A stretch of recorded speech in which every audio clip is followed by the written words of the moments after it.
नमस्कार विद्यार्थी मित्रो, आज आपण पाहणार आहोत अवकाश मोहीम।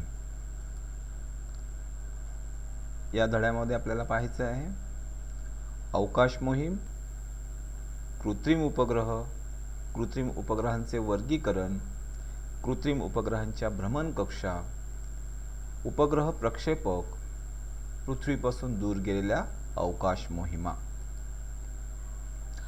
अज्ञाताचे मानवाला नेहमीच आकर्षण वाटत असलेले, त्याबद्दल जाणून घेऊन आपल्या ज्ञानाची क्षितिजे विस्तारण्याचा जो सतत प्रयत्न करीत आला आहे। अवकाश व त्यातील असंख्य लुकलुकते तारे याचेही त्याला प्राचीन काळापासून कुतूहल वाटले असणार। अवकाशात झेप घेण्याचे स्वप्न तो नेहमीच पाहत असणार व त्यासाठीच प्रयत्नशीलही असणार। अवकाश मोहीम, तंत्रज्ञान व विशेषतः अवकाश तंत्रज्ञान यात झालेल्या प्रगतीमुळे 20व्या शतकाच्या उत्तरार्धात अवकाशयानांची निर्मिती केली गेली व अवकाश यात्रा करणे शक्य झाले। तेव्हापासून हजारो कृत्रिम उपग्रह पृथ्वीभोवती परिक्रमा करण्यासाठी विशिष्ट कक्षांमध्ये अवकाशात प्रस्थापित केले गेले आहेत। याशिवाय सूर्यमालेतील विविध घटकांचा जवळून अभ्यास करण्यासाठी काही विशिष्ट यंत्रे सूर्यमालेतील विविध घटकांकडे पाठवून अवकाश संशोधन मोहीम राबवल्या गेल्या आहेत। याविषयी आपल्याला या पाठामध्ये जाणून घ्यायचं आहे। अवकाश मोहिमांचे 2 प्रकारात वर्गीकरण केले होते। कृत्रिम उपग्रह पृथ्वीच्या कक्षेत प्रस्थापित करून विविध प्रकारचे संशोधन करणे, तसेच उपग्रहांचा आपल्या जीवनोपयोगी गोष्टींसाठी उपयोग करणे हे पहिल्या प्रकारच्या मोहिमांचे उद्दिष्ट असते। दुसऱ्या प्रकारच्या मोहिमांचे उद्दिष्ट सौरमंडळातील व त्या बाहेरील विविध घटकांकडे अवकाशयाने पाठवून त्या घटकांचे जवळून निरीक्षण करणे व त्यांना जाणून घेणे हे असते। अवकाशयानातून अवकाशात जाणारा सर्वप्रथम मानव कोण असं जर म्हटला तर आपल्याला रशियाचा युरी गागारिन यांचं नाव घ्यावं लागेल। त्याने सन 1961 मध्ये पृथ्वीची परिक्रमा केली होती। सर्वप्रथम चंद्रावर पाऊल ठेवणारी 1969 मध्ये असणारी व्यक्ती नील आर्मस्ट्रॉंग ही होय। अमेरिकेत स्थित ही व्यक्ती होती। भारताचा राकेश शर्मा यांनी सन 1984 मध्ये रशियाच्या अवकाशयानातून पृथ्वीची परिक्रमा केली। सुनीता विल्यम व कल्पना चावला यांनीही अमेरिकेच्या नासा या संस्थेच्या अवकाशयानातून अवकाश भ्रमण केले। कृत्रिम उपग्रहाद्वारे कोणकोणत्या प्रकारच्या दुर्बिणी पृथ्वीची परिक्रमा करीत असतात, त्यांना अवकाशात ठेवणे का आवश्यक असते, याही का प्रश्नांची उत्तरं आपल्याला या पाठामध्ये मिळवावी लागतील। तुमच्या परिभ्रमणामध्ये तुमच्या भ्रमणध्वनीमध्ये सिग्नल कोठून येतात, भ्रमणध्वनी मनोऱ्यामध्ये ते कोठून येतात, दूरचित्रवाणीचे कार्यक्रम तुमच्या दूरचित्रवाणी संचात कसे येतात, तुम्ही वृत्तपत्रामध्ये आपल्या देशावरील मान्सूनच्या ढगांची स्थिती दाखवणारी चित्रे पाहिली असतील तर ती कशी मिळवली जातात, या सर्व प्रश्नांचं उत्तर आपल्याला कृत्रिम उपग्रह हेच आहे। हे आहेत कृत्रिम उपग्रह। या कृत्रिम उपग्रहाद्वारे ही सर्व आपली कामे चालतात। भ्रमणध्वनीचं असेल किंवा दूरचित्रवाणीचं किंवा इतर माहिती प्रसारणाचं काम आपण या कृत्रिम उपग्रहाच्या मदतीने करत असतो। अवकाश मोहिमांची गरज व महत्त्व, अंतराळ मोहिमांद्वारे प्रक्षेपित केल्या गेलेल्या कृत्रिम उपग्रहांमुळे आज जग एक वैश्विक खेडे झाले आहे। आज आपण क्षणार्धात जगातील कोणत्याही भागात असलेल्या व्यक्तीशी संपर्क साधू शकतो। घर बसल्या जगभरातील घडामोडींची माहिती प्राप्त करू शकतो। आंतरजालचे महत्त्व तर तुम्ही सगळे जाणता आहात। आंतरजाल म्हणजे इंटरनेट। त्याद्वारे कुठलीही माहिती क्षणार्धात उपलब्ध होते। येणाऱ्या नैसर्गिक आपत्तींचीही पूर्वसूचना मिळून सतर्क राहणे आपल्याला शक्य झालं आहे। लढाईत शत्रूच्या सैन्याच्या स्थितीबद्दल तसेच भूगर्भात खनिज पदार्थांचा साठा कोठे आहे हे आपण जाणून घेऊ शकतो. अवकाश मोहिमांचे असे अगणित फायदे आहेत. आजच्या जगात अंतरिक्ष तंत्रज्ञानाशिवाय कोणताही देश प्रगती करू शकत नाही असे म्हटल्यास वावगे ठरू नये. कृत्रिम उपग्रह. नैसर्गिक उपग्रह म्हणजे पृथ्वीची किंवा एखाद्या ग्रहाची नियमित कक्षेत परिक्रमा करणारी खगोलीय वस्तू होय. चंद्र हा पृथ्वीचा एकमेव नैसर्गिक उपग्रह आहे. सौरमंडळातील इतर काही ग्रहांना एकाहून अधिक नैसर्गिक उपग्रह आहेत. नैसर्गिक उपग्रहाप्रमाणेच एखादे मानवनिर्मित यंत्र पृथ्वीची किंवा एखाद्या ग्रहाची नियमित कक्षेत परिक्रमा करीत असेल तर त्यास कृत्रिम उपग्रह असे म्हणतात. कृत्रिम उपग्रह म्हणजे काय तर नैसर्गिक उपग्रहाप्रमाणेच एखादे मानवनिर्मित यंत्र पृथ्वीची किंवा एखाद्या ग्रहाची नियमित कक्षेत परिक्रमा करत असेल तर त्यास कृत्रिम उपग्रह असे म्हणतात. पहिला कृत्रिम उपग्रह त्याचं नाव आहे स्पुटनिक. आपण पाहतो या आकृतीमध्ये. हा रशियाने 1957 साली अवकाशात पाठवला. आज असे हजारो उपग्रह पृथ्वीभोवती परिभ्रमण करीत आहेत. हे उपग्रह सौर ऊर्जा वापरत असल्याने त्यांच्या दोन्ही बाजूला पंखांसारखे सौर पॅनल असतात. पृथ्वीवरून येणारे संदेश ग्रहण करण्यासाठी व पृथ्वीकडे संदेश पाठवण्यासाठी उपकरणे बसविलेली असतात. प्रत्येक उपग्रहामध्ये त्याच्या कार्यानुसार लागणारी इतर उपकरणे सुद्धा असतात. काही उपग्रहांची नावे इथे दिलेली आहेत. INSAT Indian national satellite, GSAT geosynchronous satellite, IRNSS Indian regional navigation satellite system. या काही सिस्टीम आणि सॅटेलाइटची नावं आपण पाहतोय. IRS याचा लॉंग फॉर्म आहे Indian remote sensing satellite. GSLV म्हणजेच geosynchronous satellite launch vehicle. PSLV म्हणजे पोलार सॅटेलाइट लॉन्च व्हेइकल्स. ह्या लॉन्च व्हेइकलच्या मदतीने हे उपग्रह अवकाशात सोडले जातात. इथे उपग्रहाचे प्रकार दिलेले आहेत, त्यांचं कार्य आणि भारताच्या उपग्रह मालिकांची व प्रक्षेपकांची काही नावं इथे आहेत. जसे की हवामान उपग्रह ज्याला वेदर सॅटेलाइट म्हणतात. याचं कार्य आहे हवामानाचा अभ्यास व हवामानाचा अंदाज वर्तवणे. भारताच्या उपग्रह मालिकेतील व प्रक्षेपकांची नावं त्यांची आहे इनसॅट व जीसॅट. याचा प्रक्षेपक आहे GSLV. त्यानंतर दळणवळणासाठी मदत करणारा उपग्रह कम्युनिकेशन सॅटेलाइट म्हणतात त्याला. जगभरातील वेगवेगळ्या प्रदेशातील विशिष्ट लहरीद्वारे प्रथम संपर्क प्रस्थापित करणे हे त्याचं काम आहे. इनसॅट व जीसॅट हे उपग्रह असून त्याचं प्रक्षेपक आहे GSLV. त्यानंतर ध्वनिक चित्र प्रक्षेपक उपग्रह ब्रॉडकास्ट सॅटेलाइट असं म्हटलं जातं त्याला. दूरचित्रवाणी कार्यक्रम प्रक्षेपित करण्यासाठी उपयुक्त ठरणारा हा उपग्रह आहे. इनसॅट व जीसॅट मालिकेतीलच हा उपग्रह. याचा सुद्धा प्रक्षेपक आहे GSLV.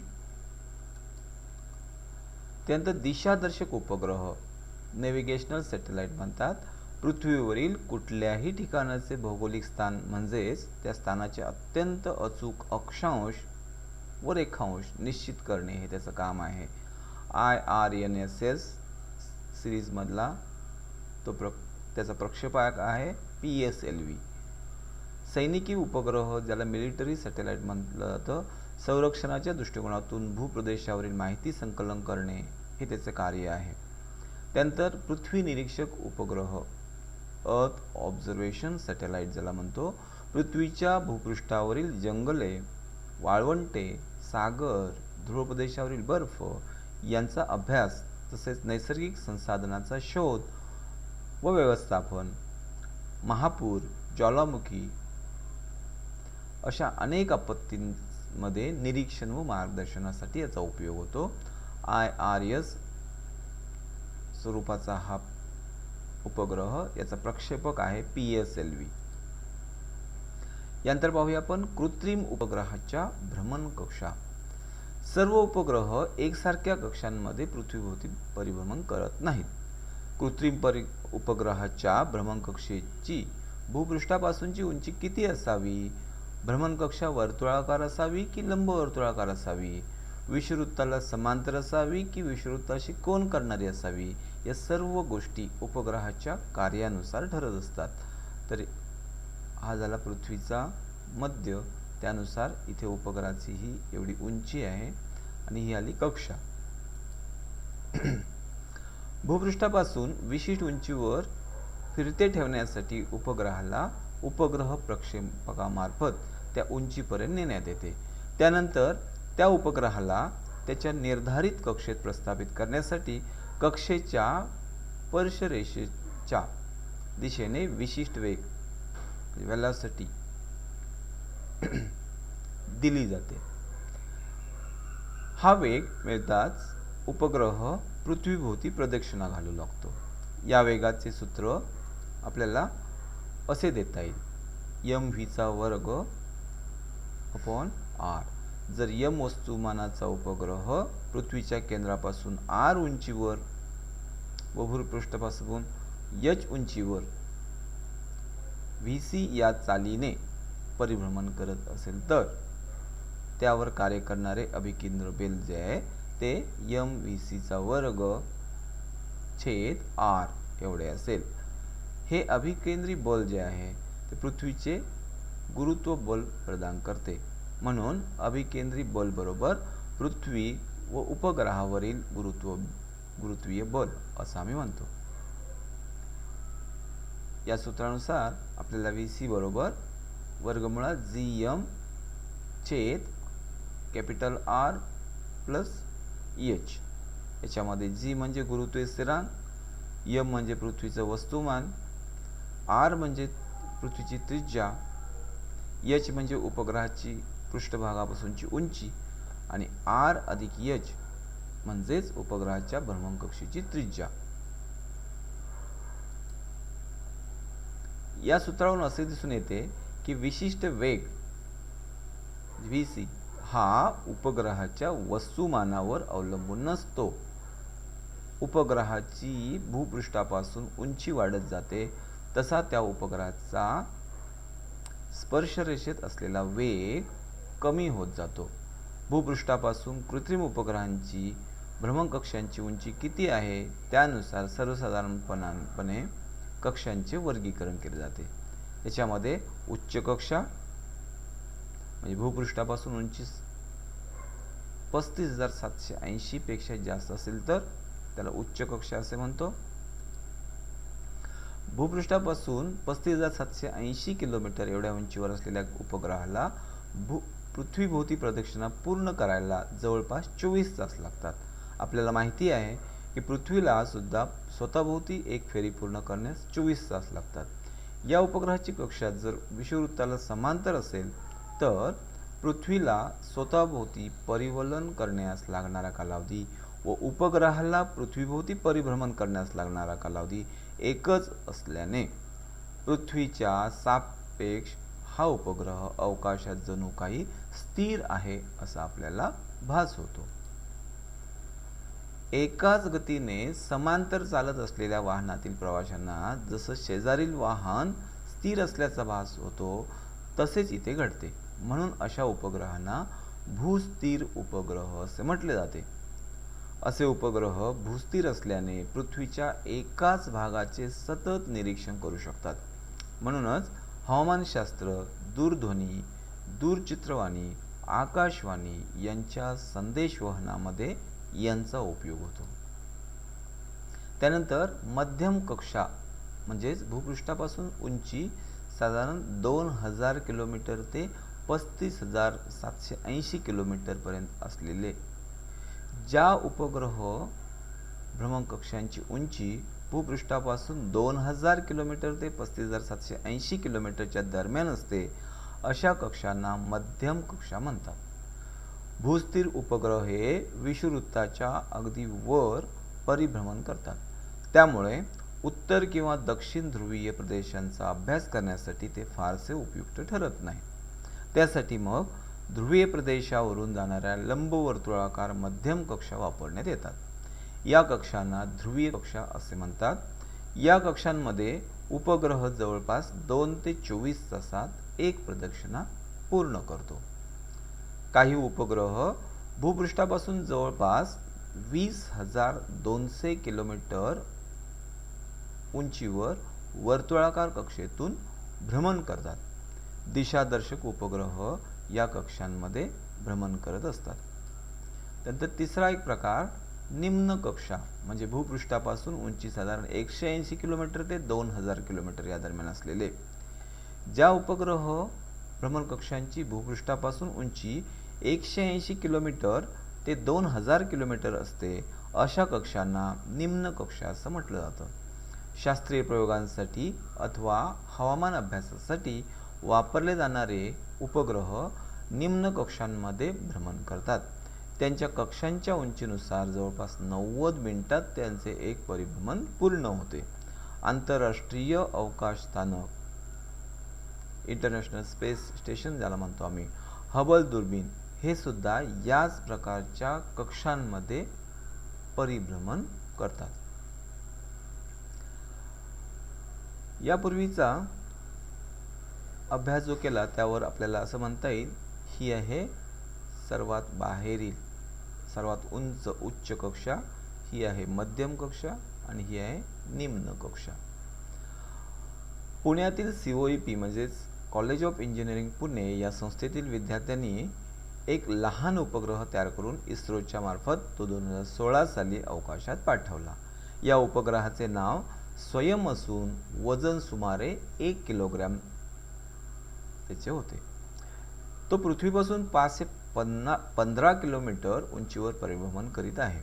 त्याचे मुख्य कार्य पृथ्वीवरील एका स्थानावरून दुसऱ्या स्थानापर्यंत एका विशिष्ट पद्धतीने संदेश पाठवणे हे आहे. त्यानंतर उपग्रह प्रक्षेपक. उपग्रह त्यांच्या निर्धारित कक्षात स्थापित करण्यासाठी उपग्रह प्रक्षेपकांचा म्हणजे सॅटेलाइट लॉन्च व्हेइकलचा उपयोग करावा लागतो. उपग्रह प्रक्षेपकांचे कार्य न्यूटनच्या गतिविषयक तिसऱ्या नियमावर आधारित आहे. प्रक्षेपकांमध्ये विशिष्ट प्रकारचे इंधन वापरले जाते. या इंधनाच्या ज्वलनाने निर्माण होणारा वायू हा उष्ण असल्याने प्रसरण पावतो व त्या प्रक्षेपकाच्या शेपटाकडून प्रचंड वेगाने बाहेर पडतो. याची प्रतिक्रिया म्हणून प्रक्षेपकावर एक रेटा ठोस कार्य करतो. प्रक्षेपकाला जो रेटा लावला जातो त्यामुळे प्रक्षेपक अवकाशामध्ये झेपावला जातो. तर अशा प्रकारे न्यूटनच्या गतिविषयक तिसऱ्या नियमानुसार क्रिया तशी प्रतिक्रिया या नियमावर आधारित या उपग्रहाचं प्रक्षेपक होत असतं. उपग्रह किती वजनाचा आहे आणि तो किती उंचीवर प्रक्षेपित करायचा आहे प्रस्थापित करायचा आहे यानुसार प्रक्षेपकाचा आराखडा ठरतो. प्रक्षेपकाला लागणारे इंधनही यावरूनच ठरते. एकंदरच प्रक्षेपकामध्ये इंधनाचेच वजन खूप जास्त असते. त्यामुळे प्रक्षेपक उडवताना त्याच्यासोबत इंधनाचे खूप वजनही वाहून न्यावे लागते. मग त्यासाठी टप्प्याटप्प्याने बनलेले प्रक्षेपक वापरतात. या युक्तीमुळे प्रक्षेपकाने उड्डाण केल्यानंतर टप्प्याटप्प्याने त्याचे वजन कमी करता येते. उदाहरणार्थ समजा एखादा प्रक्षेपक 2 टप्प्याचा आहे, तर प्रक्षेपकाच्या उड्डाणासाठी पहिल्या टप्प्यातील इंधन व इंजिन वापरले जाते व प्रक्षेपकाचा ठराविक वेग व उंची प्राप्त करून देते.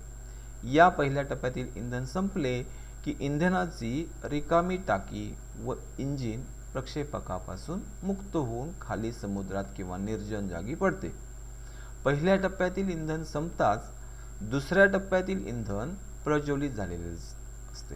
मात्र आता प्रक्षेपकात फक्त दुसराच टप्पा राहिल्याने त्याचे वजन बरेच कमी झालेले असते व आता हे अधिक वेगाने प्रवास करू शकते. बहुतेक सर्व प्रक्षेपक अशा 2 किंवा अधिक टप्प्यांनी बनलेले असतात। इथे आपण पाहतो आहोत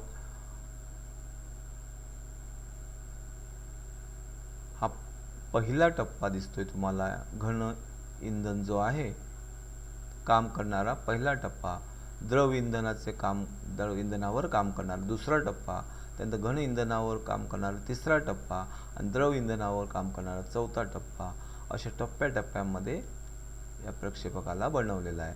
आणि घन इंधनावर काम करणारे सुरुवातीला रेटा पुरवणारे हे इंजिन आहे। ही जागा आहे ती उपग्रह ठेवण्याची जागा आहे। तर इस्रोने बनवलेल्या PSLV या प्रक्षेपकाचा हा बाह्य आराखडा आहे। स्पेस शटल द्वारे या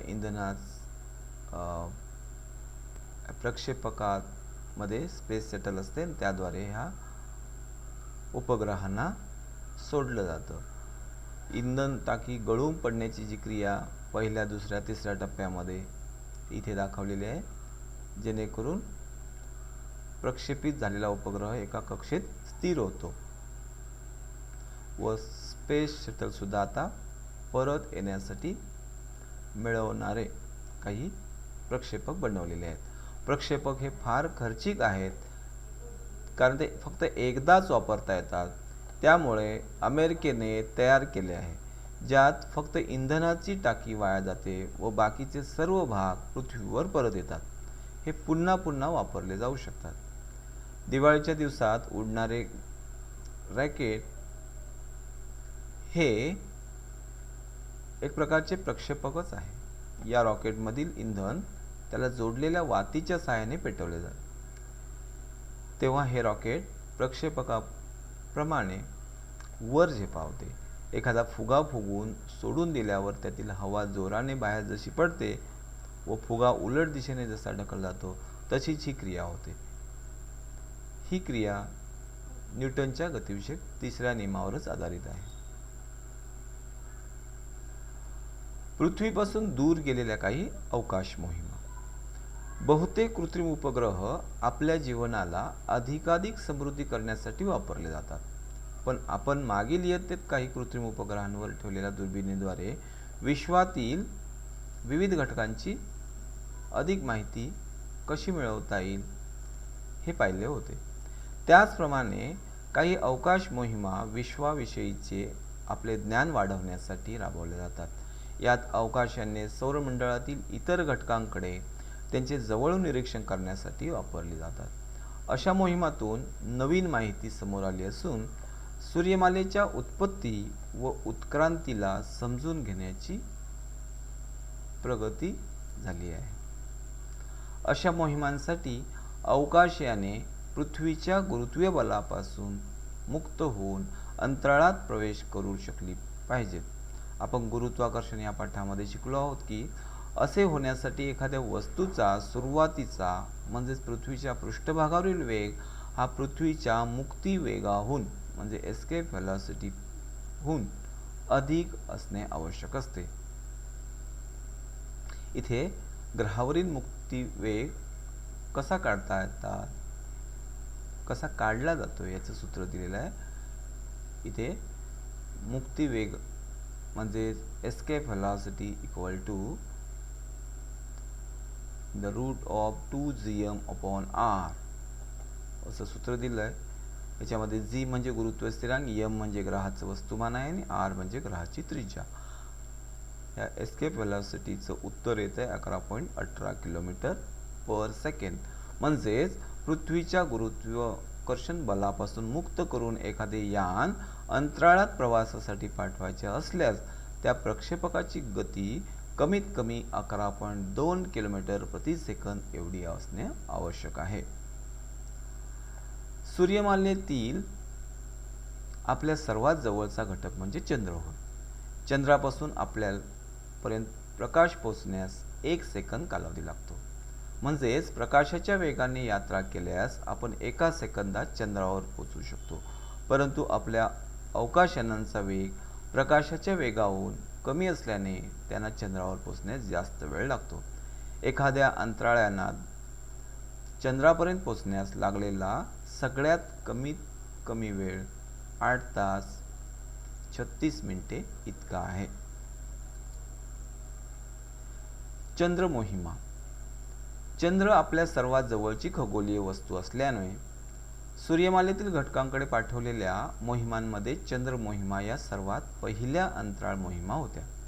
अशा मोहिमा आजपर्यंत सोव्हिएत युनियन, अमेरिका, युरोपियन देश, चीन, जपान व भारताद्वारे राबवल्या गेल्या आहेत. सोव्हिएत युनियनने पाठवलेली लुना मालिकेतील अवकाशयाने चंद्राजवळ पोचली होती. 1959 मध्ये प्रक्षेपित केलेले लुना 2 हे असे पहिले यान होते. तेव्हापासून ते 1976 पर्यंत पाठवलेल्या 15 यानांनी चंद्राचे रासायनिक विश्लेषण केले व त्यांचे गुरुत्व, घनत्व व चंद्रापासून निघालेल्या प्रारणांचे मापन केले. अंतिम 4 यानांनी चंद्रावर उतरून तेथील दगडांचे नमुने पृथ्वीवरील प्रयोगशाळांमध्ये अभ्यासण्यासाठी आणले. या मोहिमा मानवरहित मात्र होत्या. अमेरिकेने देखील 1962 ते 1972 मध्ये चंद्र मोहिमा राबवल्या. त्यांचे वैशिष्ट्य म्हणजे त्यांच्या काही यानांद्वारे मानवही चंद्रावर उतरला. जुलै 1969 मध्ये नील आर्मस्ट्रॉंग हा चंद्रावर पाऊल ठेवणारा प्रथम मानव ठरला. सन 2008 मध्ये भारतीय अंतराळ संशोधन संस्था म्हणजे इस्रो या संस्थेने चंद्रयान 1 चे यशस्वी प्रक्षेपण केले व ते यान चंद्राच्या कक्षेत प्रस्थापित केले. वर्षभर या यानाने पृथ्वीवर माहिती पाठवली. या मोहिमेचा सर्वात महत्त्वाचा शोध म्हणजे चंद्रावरील पाण्याचे अस्तित्व शोधून काढणारा भारत हा प्रथम देश ठरला आहे. मंगळ मोहिमा. चंद्रानंतर पृथ्वीला दुसरी जवळची खगोलीय वस्तू म्हणजे मंगळ. मंगळाकडेही अनेक राष्ट्रांनी याने पाठवली आहेत, परंतु ही मोहीम अवघड असल्याने त्यातील जवळपास अर्ध्या मोहिमांचे यशस्वीरित्या कार्य होऊ शकले नाही. मात्र आपल्याला अभिमान वाटावा अशी कामगिरी इस्रोने केली आहे. इस्रोने अत्यंत कमी खर्चात नोव्हेंबर 2013 मध्ये प्रक्षेपित केलेले मंगळयान सप्टेंबर 2014 मध्ये मंगळाच्या कक्षेत प्रस्थापित झाले व त्याने मंगळ ग्रहावरील पृष्ठभाग व वायुमंडळ याबद्दल माहिती महत्त्वपूर्ण आपल्याला मिळवून दिली. अंतराळात जाणारे पहिले भारतीय. भारत रशिया संयुक्त अवकाश कार्यक्रमांतर्गत 2 रशियन अंतराळ संशोधकांमार्फत 2 रशियन अंतराळ संशोधकांसमवेत अवकाशात झेप आणि 8 दिवस अंतराळात वास्तव करणारे हे राकेश शर्मा.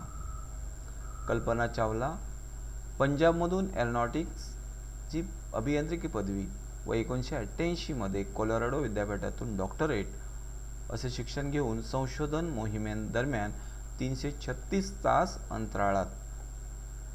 1 फेब्रुवारी 2003 मधला अंतराळातून पृथ्वीवर परत येत असताना कोलंबिया अवकाशयानाचा स्फोट झाल्याने मृत्यू झाला होता. सुनीता विल्यम्स 2006 मध्ये डिस्कव्हरीमधून प्रथम अंतराळ म्हणजे इंटरनॅशनल स्पेस स्टेशन येथे प्रवास व 29 तास शटल बाहेर काम 192 दिवस अवकाशात राहण्याचा विक्रम यांच्या नावावर आहे. इतर ग्रहांच्या सुद्धा काही मोहिमा आहेत. इतर ग्रहांचा अभ्यास करण्यासाठीही अनेक मोहिमा राबवल्या गेल्या आहेत. यातील काही यानांनी ग्रहांची परिक्रमा केली, काही याने ग्रहावर उतरली तर काही ग्रहांच्या जवळून त्यांचे निरीक्षण करून पुढे गेली. याशिवाय लघुग्रह, धूमकेतू अभ्यासण्यासाठी अवकाशयाने पाठवली गेली आहे. या लघुग्रहावर धूलिकण व दगड पृथ्वीवर आणण्यात यश सुद्धा मिळवलेलं आहे. या सगळ्या मोहिमातून आपल्याला मौल्यवान माहिती मिळत आहे आणि आपल्या सूर्यमालेच्या उत्पत्ती व उत्क्रांतीविषयीच्या कल्पना अधिक स्पष्ट होताना दिसत आहेत. भारत व अवकाश तंत्रज्ञान. भारताने प्रक्षेपकांच्या विज्ञान व तंत्रज्ञानात खूप अभिमानास्पद प्रगती केली आहे. प्रक्षेपणासाठी वेगवेगळ्या प्रकारचे प्रक्षेपक तयार केले आहेत जे 2500 म्हणजे 2500 किलोग्रॅम वजनापर्यंतचे उपग्रह सर्व प्रकारच्या कक्षांमध्ये प्रस्थापित करू शकतात. यात PSLV व GSLV हे प्रमुख आहेत. भारताने अंतराळशास्त्र व विज्ञानात केलेल्या प्रगतीचे राष्ट्रीय व सामाजिक विकासात मोठे योगदान आहे. दूरसंचार, दूरचित्रवाणी प्रसारण आणि हवामानशास्त्र सेवा यासाठी इनसॅट व जीसॅट उपग्रह मालिका कार्यरत आहेत. यामुळेच देशात सर्वत्र दूरचित्रवाणी, दूरध्वनी व इंटरनेट सेवा उपलब्ध होऊ शकली आहे. मालिकेतील एज्युसॅट उपग्रह तर फक्त शिक्षण क्षेत्रासाठी वापरला जातो. देशातील नैसर्गिक संसाधनांचे नियंत्रण आणि व्यवस्थापन करण्यासाठी आणि आपत्ती व्यवस्थापन यासाठी IRS उपग्रह मालिका कार्यरत आहेत.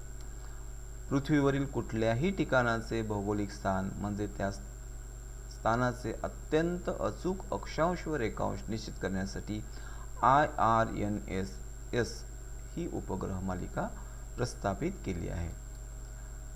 अग्निबाण प्रक्षेपण केंद्रे आपल्या भारतातली जी आहेत ती त्यापैकी एक आहे थुंबा, तिरुवनंतपुरम येथील, श्रीहरिकोटा, त्यानंतर ओडिशा येथील चांदीपूर.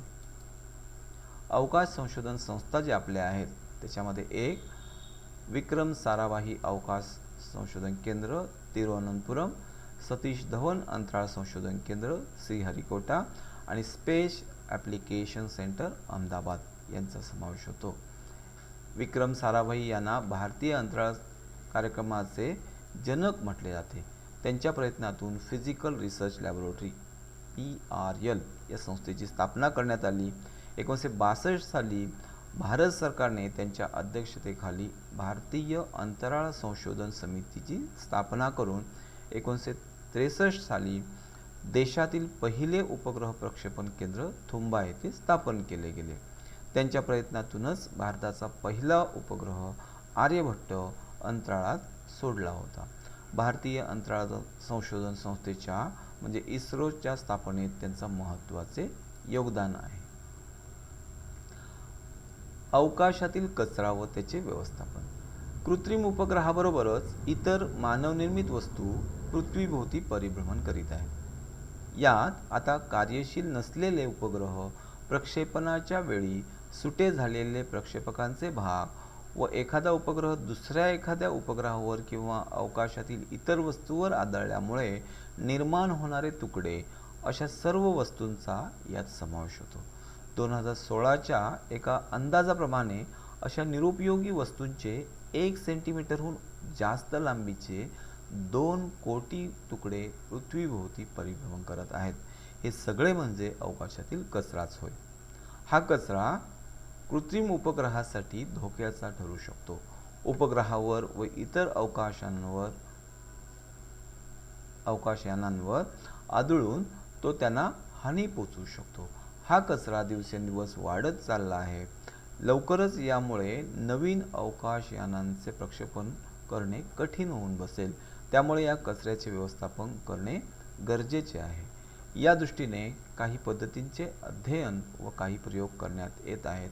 या समस्येवर उपाय लवकरच सापडेल व उपग्रह व अवकाशयानांचे भवितव्य धोक्यात येणार नाही अशी आशा बाळगूया. धन्यवाद विद्यार्थी मित्र. आपण इथेच थांबूया. यापूर्वीचे धडे अभ्यासण्यासाठी, व्हिडिओ पाहण्यासाठी पांडुरंग काकतकर या यूट्यूब चॅनलला सबस्क्राईब करा आणि संपूर्ण अभ्यासक्रम इयत्ता 10वीचा व्हिडिओ स्वरूपात पहा. धन्यवाद.